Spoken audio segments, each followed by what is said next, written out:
525,600 minutes, 525,000 moments so deep, 525,600 minutes. How do you measure a year? In daylights, sunsets, in midnights, cups of coffee, in inches, in miles, and laughter, and strife. In 525,600 minutes, how do you measure a year in a life? How about love? How about love? How about love? Measuring love. Seasons of love. Seasons of love. 525,600 minutes. 525,000 journeys to the land. 525,600 minutes. How do you measure the life of a woman on the land? In truth that he learned, or in times that he cried, the bridges he burned, or the way that she died. It's time now to sing out, but the story never ends. Let's celebrate, remember a year in the life of friends. Remember the love. Remember the love. Love. Measuring love. Seasons of love. Seasons of love. Seasons of love. Seasons of love.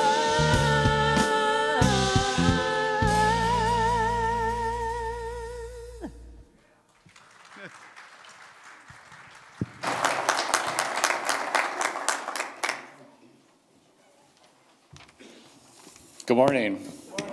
I'm Jim Knapp. I'm honored to serve on your Board of Trustees here at Unity Minneapolis. Welcome this morning. I've got just a few announcements for you. This month is Love in Action, and you're invited to check out all the volunteer opportunities posted in the Garden Court. Sign up for those that call your name or your heart. This afternoon, Reverend Ray and Robin Nelson will present a workshop, Relationships in the Midst of, ... So I think you can fill in that part. 1:30 in the Fillmore Room today, Reverend Ray and Robin Nelson. The annual Volunteer Appreciation Brunch tickets are available in the Garden Court. It is this coming Saturday at the Lodge in Robbinsdale. It's free, so I've already signed up. I've got my ticket. I was first in line. I'm going. So I would encourage you, if you've been volunteering, and many of you do here at Unity, this is a way that Unity recognizes your service. So thank you. Do pick up a ticket so we know how to prepare for your presence. That's next Saturday, but pick up your ticket this Sunday in the Garden Court. A grief group led by Dr. Michael Opsatz is the next 2 Mondays from 7 to 8 p.m. Anyone who is suffering any type of loss is welcome to attend. Lent begins this coming Wednesday. It's Ash Wednesday this coming Wednesday, yes. Reverend Jeanette will have ashes available at the Wednesday noon Silent Unity prayer service for those who want them. Today, the ushers have the Unity Lent booklets available to you as you leave the sanctuary, or they're available anytime during this week. Thursday evening is another opportunity to explore Enneagrams. Come and see how other types respond to questions posed to panels comprised of different Enneagram types. Information is in the Garden Court. Friday is the Choir Cabaret. Based on last year's cabaret, you don't want to miss it. No tickets needed. Wow. All donations go to the Hopewell Music in North Minneapolis. Very good. Next Sunday is also our community meal. This will be after the 11:30 service and precedes, I know you'll want to attend, our annual meeting. I'll be there along with many, many other great people. So it's going to be at 1:30 is the annual meeting, but there's a Unity meal prior to that next Sunday. Be sure to sign up for the Reverend Jeanette's class, The Healing Secrets of the Ages, which starts Wednesday, February 21st, more in the Garden Court. And the next Ministers Discussion Group will be the Prayer of Transformation, a combination discussion prayer group based on his own book. A booklet will also be provided. It's a busy time at Unity, as always. If you are interested in getting more information, sign up for our Peak of the Week, which you receive every Thursday electronically through your email. Sign-up sheets for posting your email so we can send you the Peak of the Week. It's in the Garden Court. Now, please take out your device. If you are so inclined and inspired, check in on Facebook for Unity Minneapolis, and then please silence your device so that we can all enjoy this sacred hour. We'll now be led by prayer with Reverend Jeanette. Let's take some time for prayer. We thank you, sweet divine Spirit. We celebrate our lives in this now moment. We are so grateful for everything in our lives, whether they appear positive or negative, because we know you are present in every single moment. And we know we have all the strength, courage, wisdom, understanding to get through anything that comes our way. And we take this knowledge with us wherever we go. And so we thank you, sweet Spirit, for this. And so it is. And so we let it be. Amen. Let's celebrate this wonderful day. Woo-hoo. Yay, God. The value for the month of February we are focusing on is loving. Unity Minneapolis defines loving as sharing genuine warmth, care, and affection in all our actions. And we demonstrate loving by actively expressing love through sacred service. We also honor and encourage each person's unique spiritual journey through loving words and actions. So let us affirm our core values together. We are loving, transforming, welcoming, spirit-filled, prosperous, and joyful. And our vision statement, centered in spirit, we celebrate a world transformed by love, peace, and compassion. And our mission statement, we are a vibrant, inclusive, prosperous spiritual community, inspiring and empowering full expression of the divine within through prayer, education, and service. And I invite our on-duty prayer chaplains to please stand. These individuals arrived early today to hold sacred space for us, and they're here to support you in prayer for any joys, concerns, or celebrations you'd like to pray about. And they will listen with the ears of their heart and hold it in the strictest of confidence. So please, seek one of them out. I assure you it'll be a blessing for them as well as for you. So let's stand for our opening song, Let's Get Together. Woo-hoo.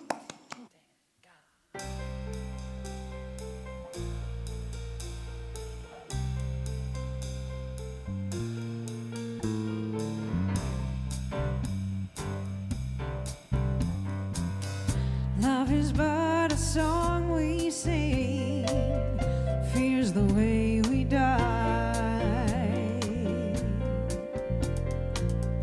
You can make the mountains ring, or make the angels cry.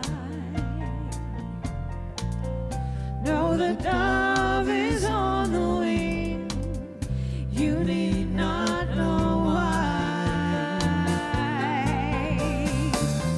Come on, people now, smile on your brother, everybody get together, try to love one another right now. Some will come and some will go, this shall surely pass. When the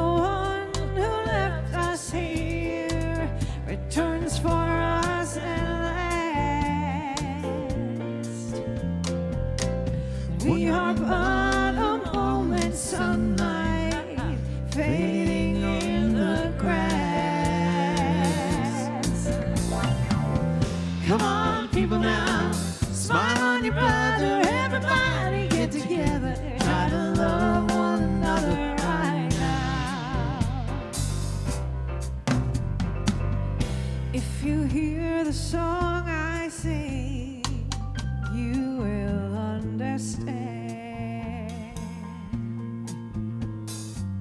You hold the key to love and fear. It's in your trembling hand. One key unlocks them both, you know. It's at your command. Come on, people now, smile on your brother. Everybody get together, try to love one another right now. Come on, people now, smile on your brother. Everybody get together, try to love one another right now. Right now, right now.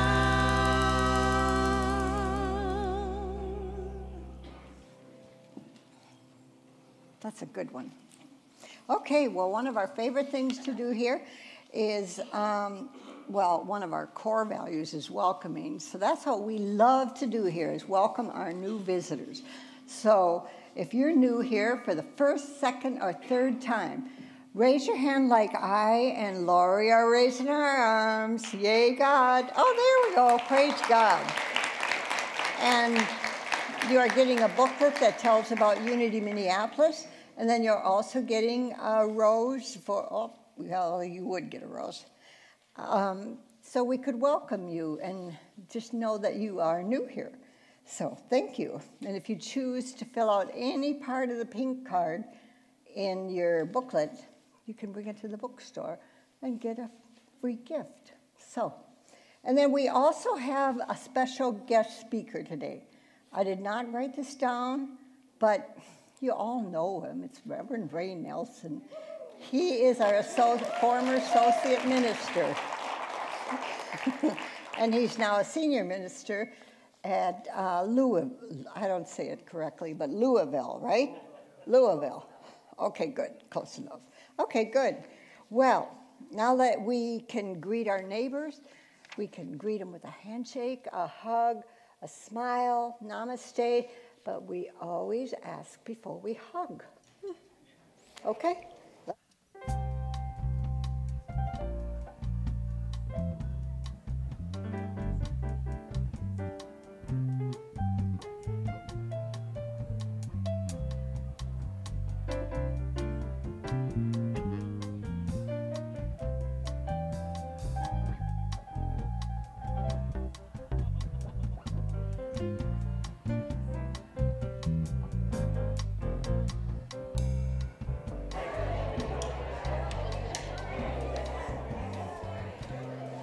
Guys are a festive group.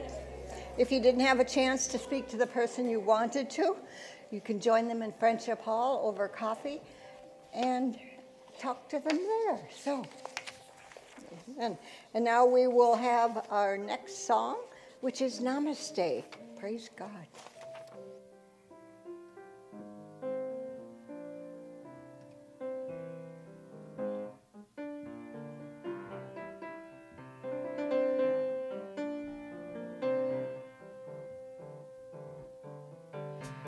The God in me beholds the God in you.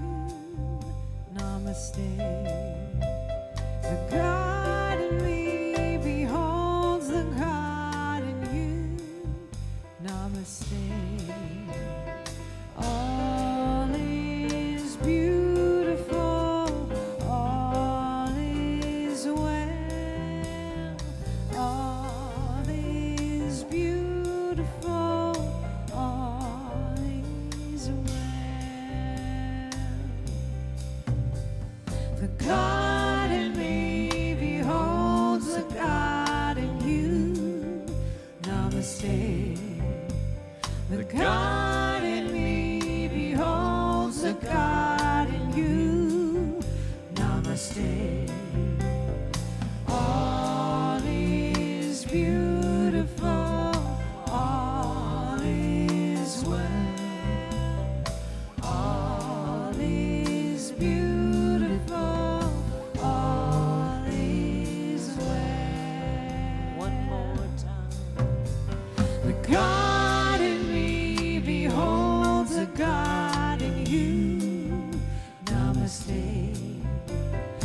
God in me beholds a God in you. Namaste. All is beautiful, all is well, all is beautiful, all is well.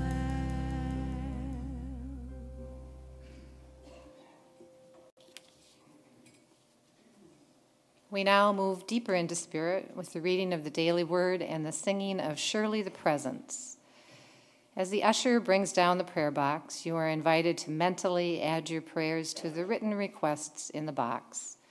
After the service, the prayer box is located in the garden court where you may add your written requests. Your prayers are then prayed with by our prayer ministry for 7 days, and then they are forwarded to Silent Unity, where they are prayed with for an additional 30 days. Also, we hold Reverend Pat, our senior minister, in prayer while he is away on sabbatical. The word for today is change. We affirm, I rely on the guidance of Spirit to lead me through necessary changes. I have learned through experience that change is an essential element of my spiritual journey. I have also learned that I have within me all the guidance I need to make the choices that will most effectively move me forward. Change is simply the consequence of choice. I do not need to resist it, nor do I need to seek it out forcefully. I relax and trust the guidance of Spirit within to show me the changes that are mine to make and to lead me away from the changes that are not needed on my path. If former negative ways of thinking reappear, I turn within to step forward boldly in faith. I rely on the guidance of Spirit to lead me through necessary changes. And Spirit says in Isaiah 43:19, I am about to do a new thing. Now it springs forth. Do you not perceive it? I will make a way in the wilderness and rivers in the desert. The word for today is change.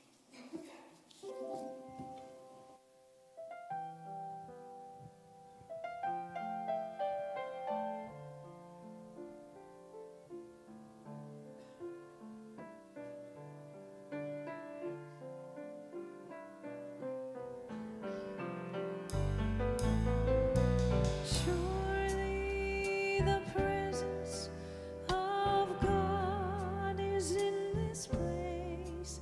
I can feel the mighty power and grace. There's a holy hush around us.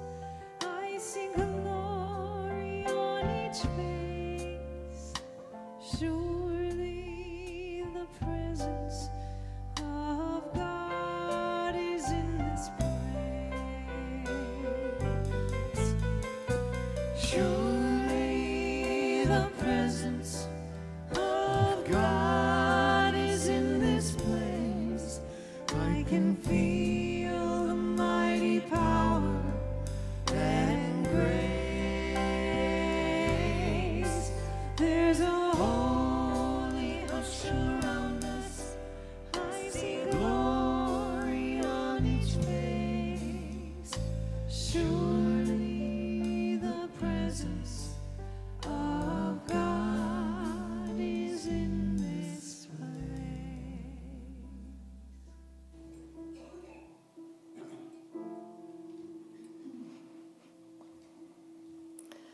As we move now into our time of prayer and meditation, I invite you, if you will, if you haven't already done so, to close your eyes to the outer world. Begin to relax your body. Allow it to be supported by the chair underneath you, knowing that for this time at least, you can set everything aside, knowing your body will be supported. And you can just go into this silent, wonderful place and experience what there is to experience. As we take a deep cleansing breath, breathing in and breathing out, just allow your consciousness to follow your breath to that place within where you know your oneness with all that is. And as we rest in this place of our divinity, I ask you to bring to mind all of those relationships that touch you and bring you joy. It may be your spouse or your partner. It may be your parents or your children, grandchildren, maybe a beloved friend, beloved pet. Whoever those beings are, bring them to the front of your mind and send them as much light and as much love as you are able.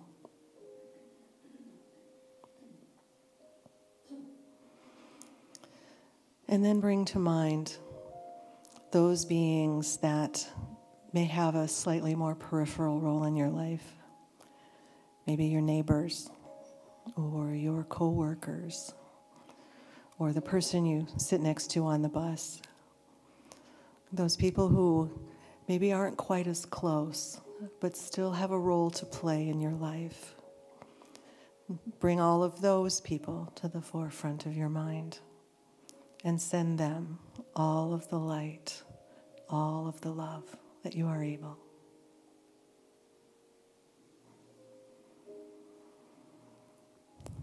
And now, I invite you to call to mind those people who possibly create a little bit more of a challenge.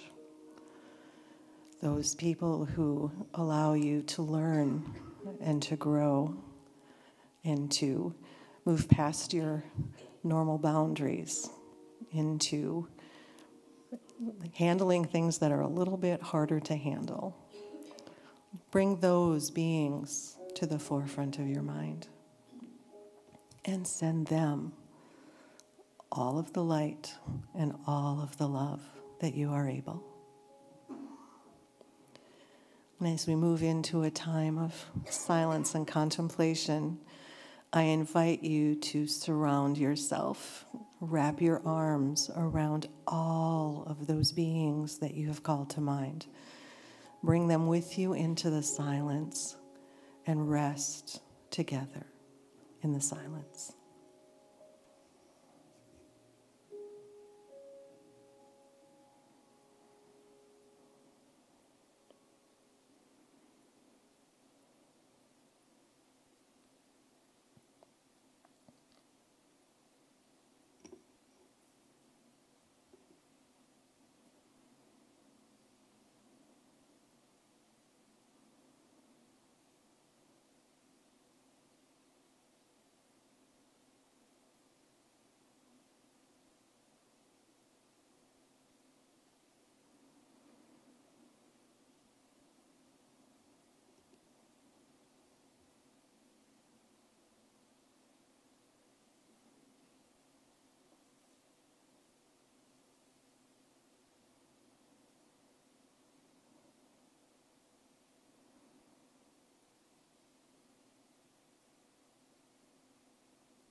As we begin now to return to this time and place, we do so with a grateful heart, filled with gratitude for those relationships that fill our lives with joy and wonder.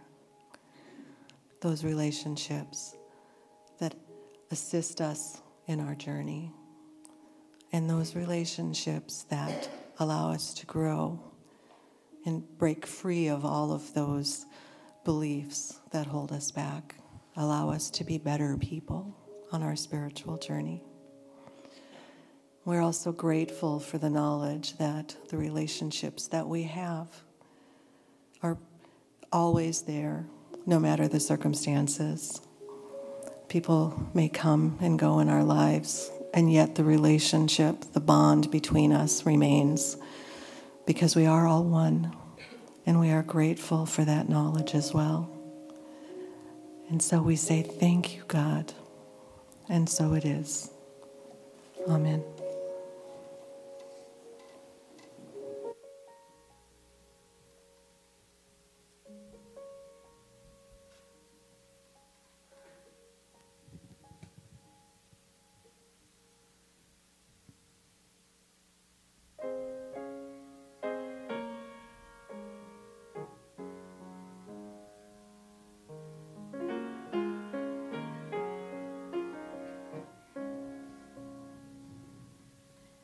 Here is my hand for you to hold.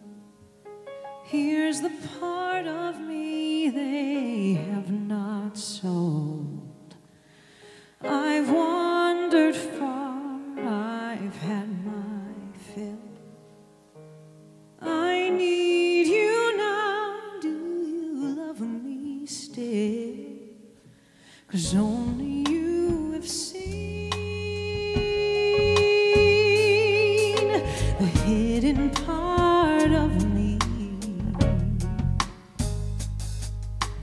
Call me foolhardy if you will.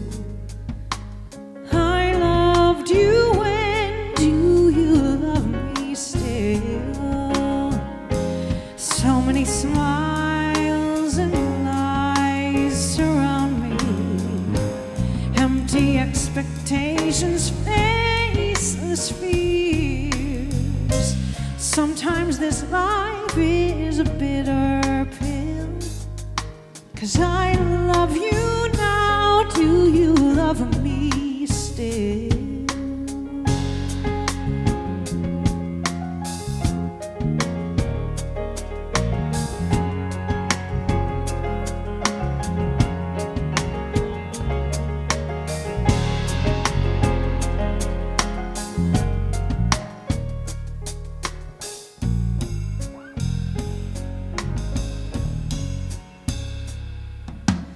You have been mine since time untold. Our love is immortal, don't you know? Others will come and they will go, but I love you young, I love you old, and only you have seen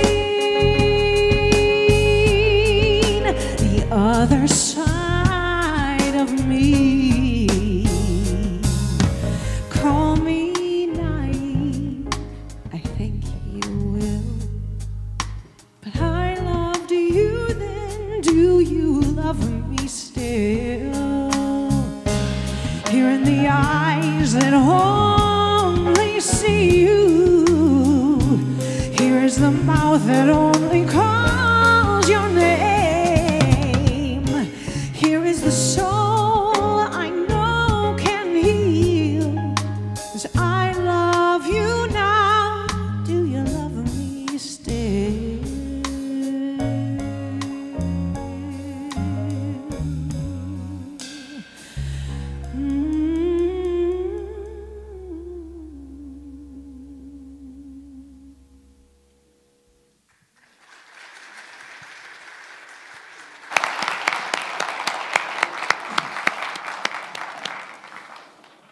Thank you, Rachel. I love you still.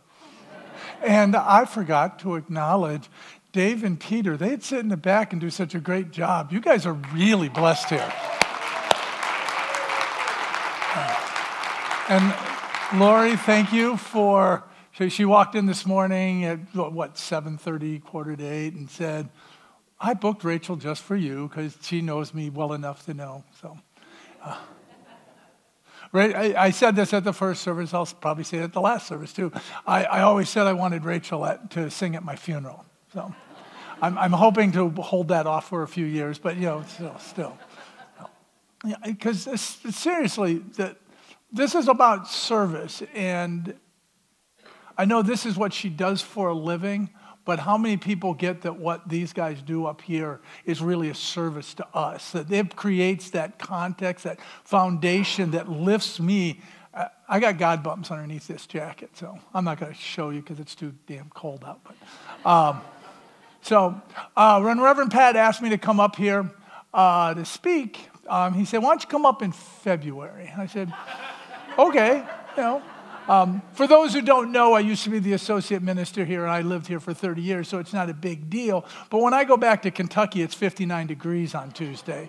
So, and I had forgotten, because I haven't been here for 5 years, that February is Love in Action Month, which is actually Service Month. So thought I'd start with a little just conversation around the whole idea of service. And when I think of service, I always think of Albert Schweitzer, who embodied the idea of service. He was a mystic, a theologian, a philanthropist, but his whole way of being was about service. And he said the purpose of human life is to serve and show compassion and the will to help others.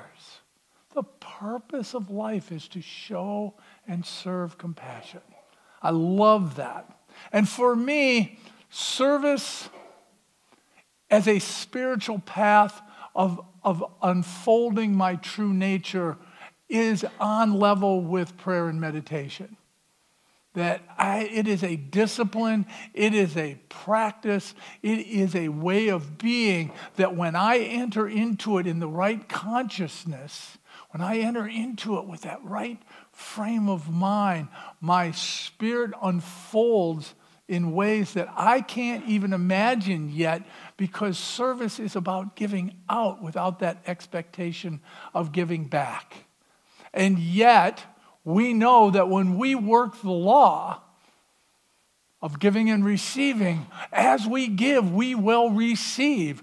I may give out of my consciousness of service, unconditionally expecting nothing in return. And yet, that divine paradox is I get everything back to me tenfold. And it is when I begin that practice and I do that, my spirit uplifts and I continue that evolutionary spiral that lifts me up. Now, when Reverend Pat said, why don't you come up and do that Valentine's Day talk, kind of. I'm like, okay, what does that mean? And he said, so you can talk about service in our primary relationships. And one always willing to take a stretch, I went, what the heck? Service in our primary, and I didn't actually say heck, but it is a worship service. What in the world? Service in our primary relationships. So I started with some questions. So what does that mean? What does it mean to be in service in our primary relationships? How do I separate out that from that idea of being in service to all of humanity? Is it any different? Does it look any different? Am I any less in service to others because I'm in service to primary relationships? And what cost does it have to me and the world when I give more or I give differently to my primary relationships versus others? Wondering if that was something that might cause separation in my consciousness.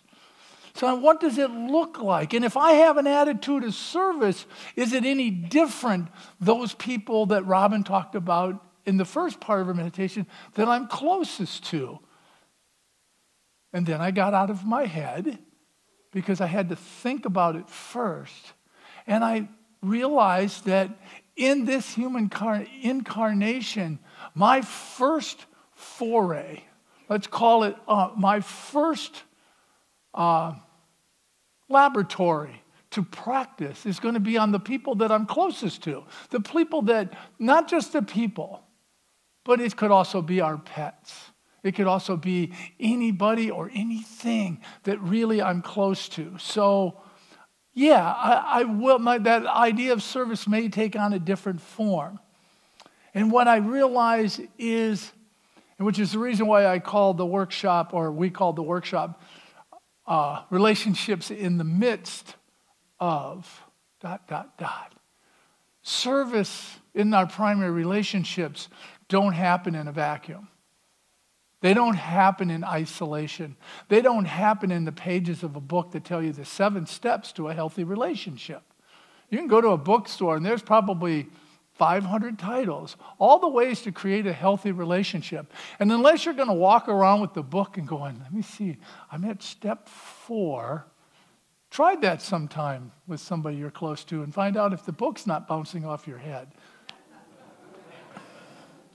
Relationships and the idea of service happens in the midst of life. It happens in the midst of our struggles. It happens in the midst of our conflict. It happens in the midst of all of our joys, all of our loves, all of it. Eric Butterworth says life doesn't happen to us, it happens through us. So that idea of service is happening in each moment, no matter what conditions we're facing. The idea of if we can enter into the idea of service in those relationships at that time, we can transform those situations and we can transform those relationships. Our relationships, like all things involved with spiritual evolution, is a process. And it can bring us unending joy and also give us great challenges. But our consciousness of service can shift those relationships to a new place. So when I start thinking about service in our primary relationship, I think about entering into these relationships and asking different questions. I ask, how can I be in service, not what can I get out of the relationship? It's not conditional. And it's not reciprocal. The idea of service is unconditional. Now, I'm doing a lot of work with nonviolent communication down in Louisville. And nonviolent communication has as the premise that every person in every moment is trying to get their needs met. And that when those needs are either met or unmet, you have a certain feeling. And when your needs aren't met, we teach you how to acknowledge that feeling and make requests so that you can get your needs met. That makes it all about me. And there is a certain level of good communication, which is if I'm asking for what I want and another person is in relationship with me, I might be able to get it. Service takes a different tack, that it is not about me. It is about the other. It is about how I enter into that relationship with them in a way that I ask, how can I meet your needs, not how can you meet my needs. It begins with listening. It begins with listening and asking questions to deepen your understanding, not assuming you know what's in the other person's mind. Anybody ever have that experience where you're in a relationship with somebody and you just know what they're thinking?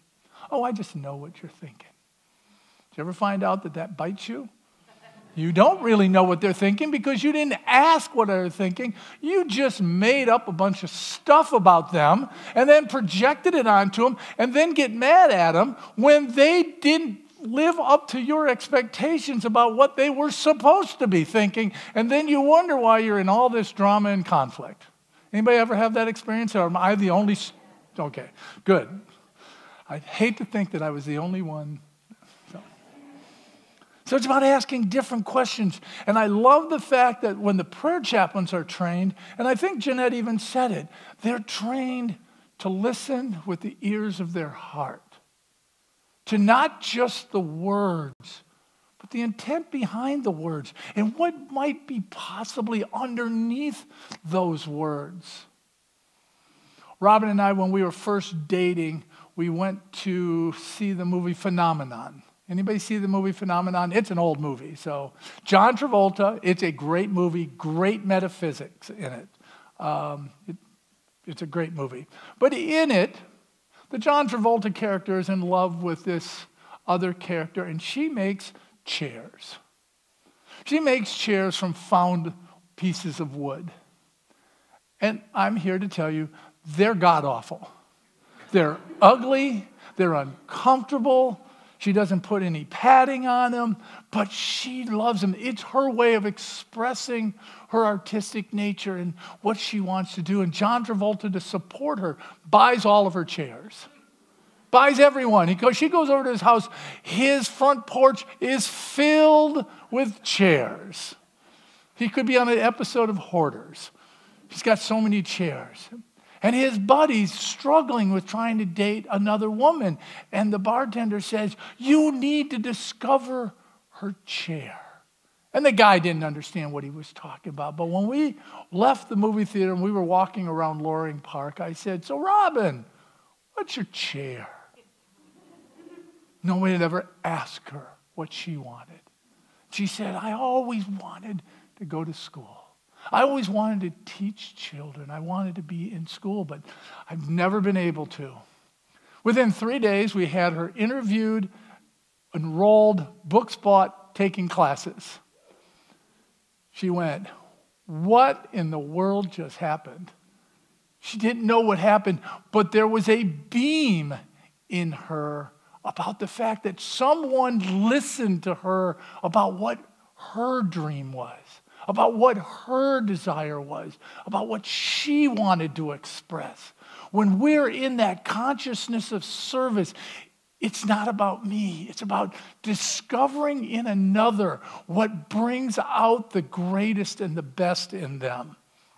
It's about willing to be in a relationship in which your needs and their needs are so mutually intertwined that as they meet yours, your joy increases. We're doing, and I know you guys just did it here, we're doing the 4 agreements down in Louisville. We're doing it as a 4-week series. We're teaching it as a class. We're studying it. We got small groups working on it and stuff. And I thought about that, and it is the perfect book. It is the perfect 4 lessons that if we embrace these simple lessons that are the exact embodiment of the consciousness that I'm trying to live into about relationship. The first one, be impeccable with your word. To know that your words have power. And your words have the power to uplift and draw out of someone parts of them that they didn't even know were in there. And you also have the power to tear them down, to hold them down, to pull them down. Your words have power. And so often, especially in our primary relationships, I know when I'm in my church, I'm very conscious of every word I'm saying to every person. Not necessarily so when I'm at home with Robin. It's just true. We get casual and we forget about the power of our words. Our words can either draw somebody out and lift them up or tear them down. When I was about 6 years old, I was developmentally delayed because I had a lot of health issues the first 3-4 years growing up. I was in the hospital a bunch, so I was a little bit behind motor skills, socially and everything. And my dad, anybody have a dad who was a fix-it guy, build everything, could do everything with their hands, hunter, fisherman, all this stuff. And I'm working with trying to do something with my dad, and I'm more than 10 thumbs. I can't do it. I'm fumbling things around. And all he said, and I'll guarantee he didn't mean a word of this. He said, what, are you stupid? Because I couldn't do something. I walked away. Never tried to do another thing with my dad in that type of way because his words hurt so much. I walked into the kitchen because my mom would never say something like that, so I just hung out with my mom. Which was cool for me and my mom, but didn't help my dad and I relationship much.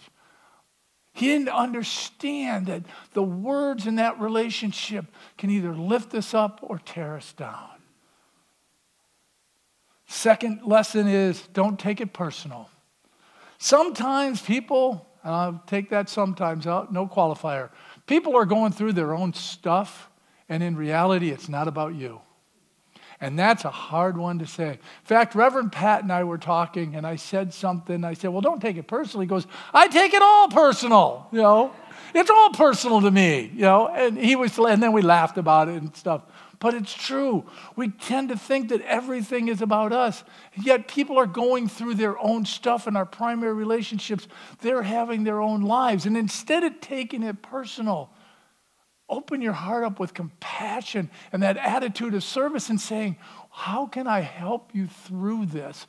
Rather than how can I fix it? I'm a guy, I want to fix stuff. The third one is don't make assumptions.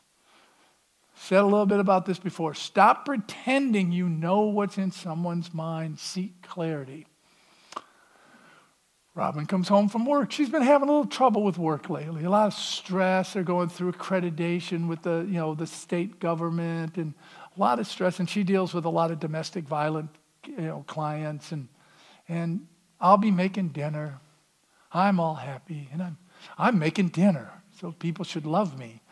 And I'm a guy making dinner. Come on, you're supposed to love me. And she comes in and I'll say something and I get no response or it's a turt remark.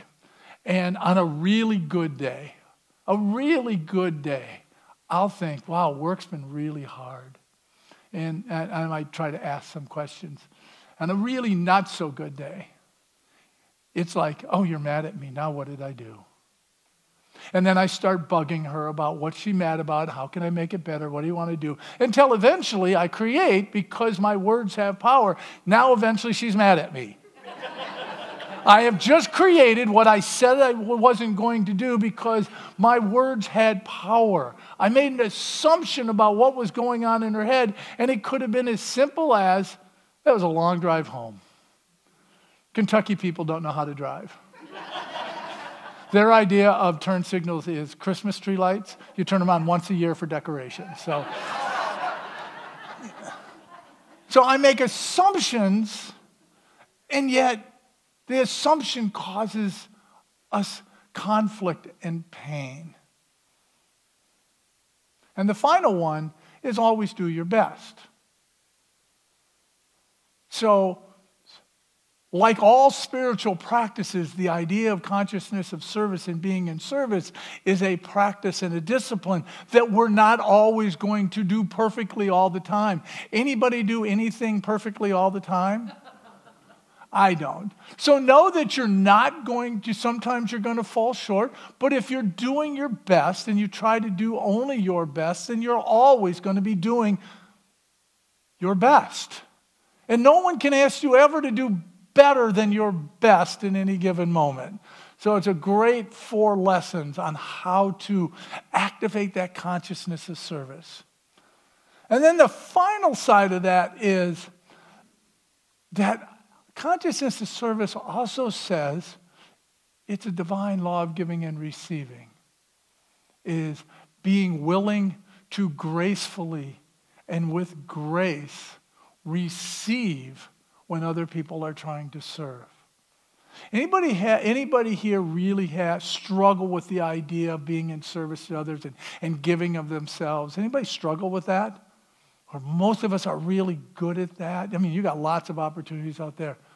How many of us really, truly struggle with receiving with that same grace that we want to give it? The simple, well, thank you, versus, oh no. I come in today and say, oh, wow, you look good today. Oh, really? This old jacket? I'm always deflecting, never just, well, thank you. I look good because I feel good.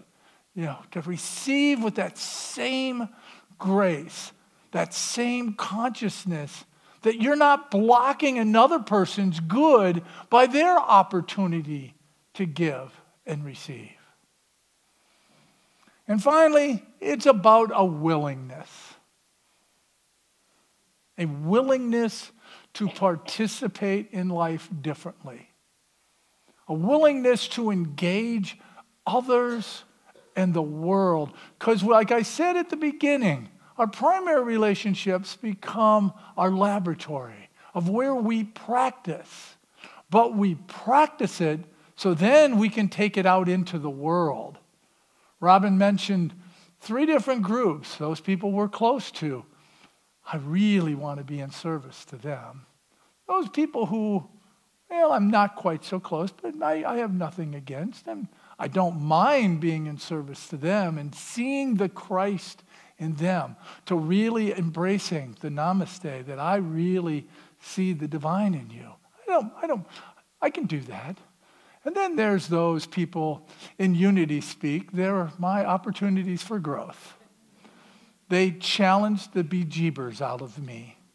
And how can I, when I use that laboratory of service to those in our primary relationships, how can I shift that to those that may challenge me so that in my actions, I actually transform the world?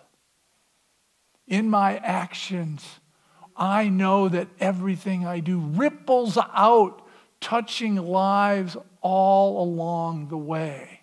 And when I can take that attitude, that consciousness of service that I have for those that I'm closest to, and begin to project that into the world in places that it's not so easy, I know that my entire world and the entire world begins to transform.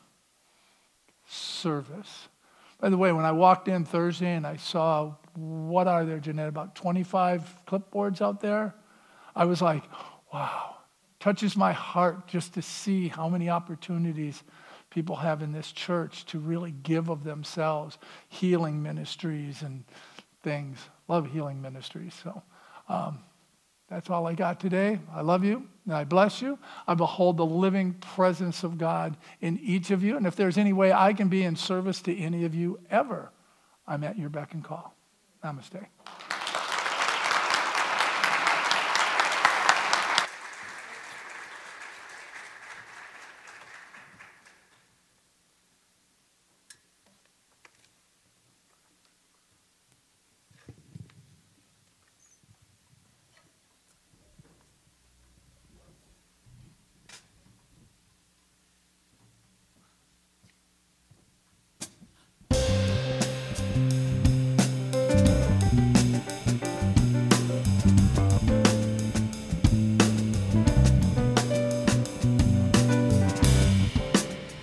Nothing's gonna harm you, not while I'm around.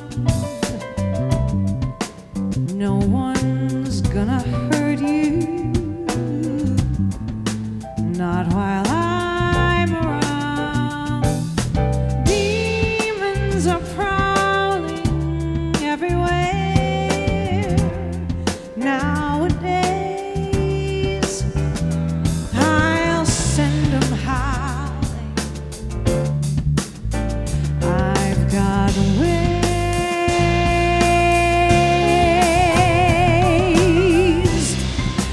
No one's gonna hurt you. No one's gonna dare. Nothing can desert you. Not to worry, just whistle, I'll be there. 'Cause demons will charm you with a smile for a while, but in time, nothing can harm you, not while I'm around.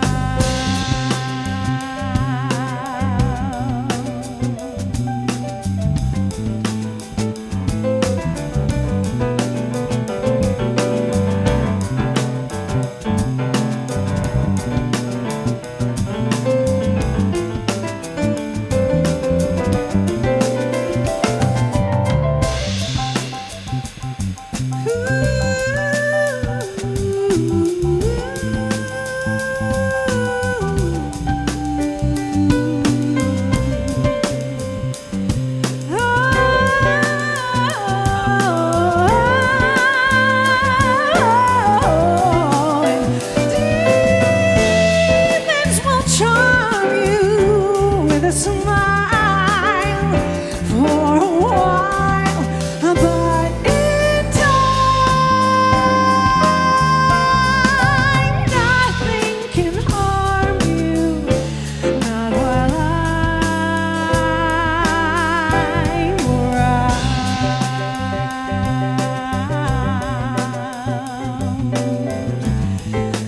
Not while I'm around.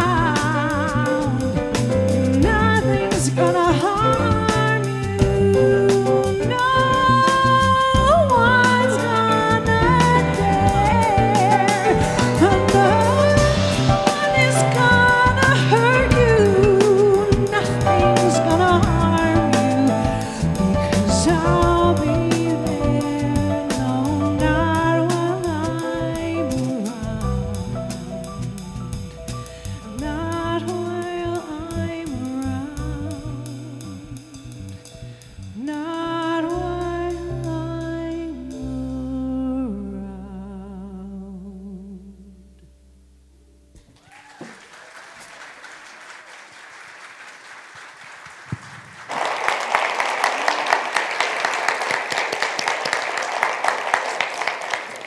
Do we have the greatest music? Huh?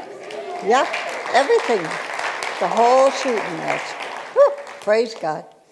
Okay, now is the time for our offertory blessing. And I didn't acknowledge the live streamers earlier, and I apologize for that, so welcome. And let's give of our tithes, all of that. So if you liked the message, the meditation, the lesson, oh my gosh, there's multiple things you could choose from. Now is the time to give and show your gratitude and help Unity Minneapolis continue doing what they choose, what they have chosen to do in our world. Praise God.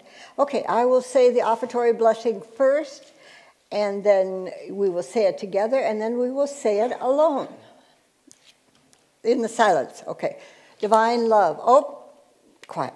Divine love flowing through me blesses and multiplies all that I give, all that I receive, and all that I am. And now together, divine love flowing through me blesses and multiplies all that I give, all that I receive, and all that I am. And now silently.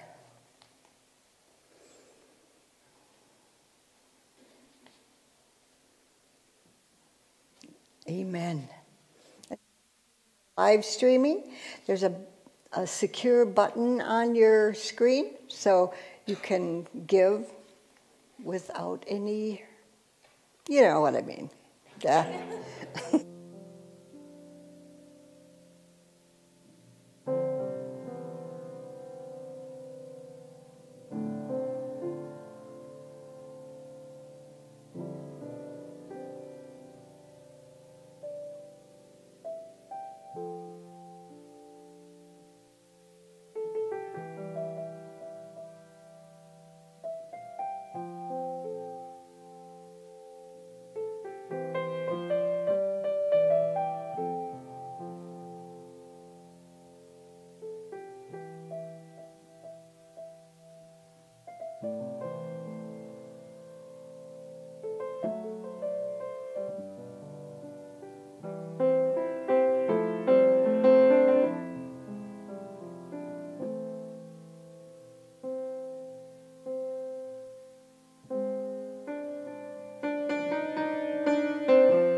We thank you, sweet Spirit, for these tithes, offerings, and blessings. We thank the consistent givers in us, and we thank all of our live streamers for all of their generosity, so that Unity Minneapolis can continue to do that which it is called to do, and that is to transform lives. And so it is, and so we let it be. Amen. Thank you. I think our children are out there. I'm pretty sure. So let's bring them in. We are walking in the light, in the light, in the light. We are walking in the light, in the light of God. In the light, in the light, in the light, in the light, in the light, in the light, in the light of God. You are walking in the light, in the light, in the light. You are walking in the light, in the light of God. In the light, in the light, in the light, in the light, in the light, in the light of God. Good morning. We made it. Invitation for all of you. We are still seeking people who would like to serve with our Young Emerging Spirits. That is our preschool through 5th grade. And we have a new volunteer training set up for February 20th. So there's still time. If you want to sign up on the Love and Action boards, we'd love to have you join us on February 20th and be part of making this happen with our young people. Consider joining us. It'll be a blessing for you as well as the kids you serve with. Thank you. Oh, I got to say something on this. Okay. I spent too much time as a senior minister. I get to interlope if I feel like it. If you really want to jumpstart your spiritual life, work with kids. They'll challenge you. They know more than you, and they'll make sure that they tell you all about it. So it's a great way to, if you really want to jumpstart your spiritual life, work with the kids. It's the best thing we ever did. Yep. And let's give a hand to these wonderful adult volunteers. Praise God. Yay. And let us do our prayer for protection. The light of God surrounds us. The love of God enfolds us. The power of God protects us. And the presence of God watches over us. Wherever we are, God is, and all is well.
If you ever find yourself stuck in the middle of the sea, I'll sail the world to find you.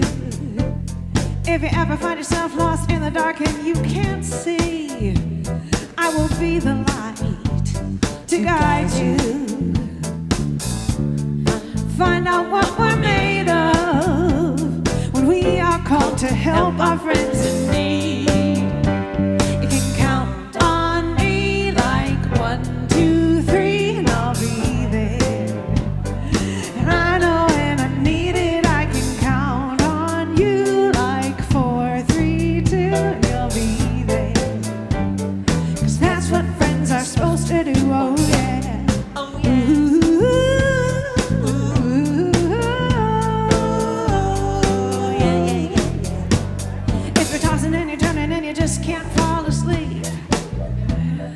I'll sing a song beside you. And if you ever forget how much you really mean to me, every day I will remind you. Find out what we're made of. We are called to help our friends in need. You can count on me like 1, 2, 3, and I'll be there. And I know when I need it, I can count on you like 4, 3, 2, you'll be there. 'Cause that's what friends are supposed to do. Oh yeah. Oh, oh, oh, oh, yeah. You always have my shoulder when you cry. I'll never let go, never say goodbye. 'Cause you know you can count. You should know on me. You can count on like 1, like 2, 3, and I'll be there. I know when I need it, I can count on you like 4, 3, 2, and you'll be there. Beautiful. 'Cause that's what friends are supposed to do. Oh yeah. Ooh, ooh, here we go.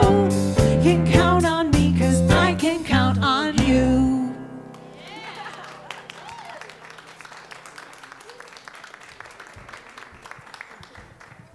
To the live streaming people, I forgot you were watching.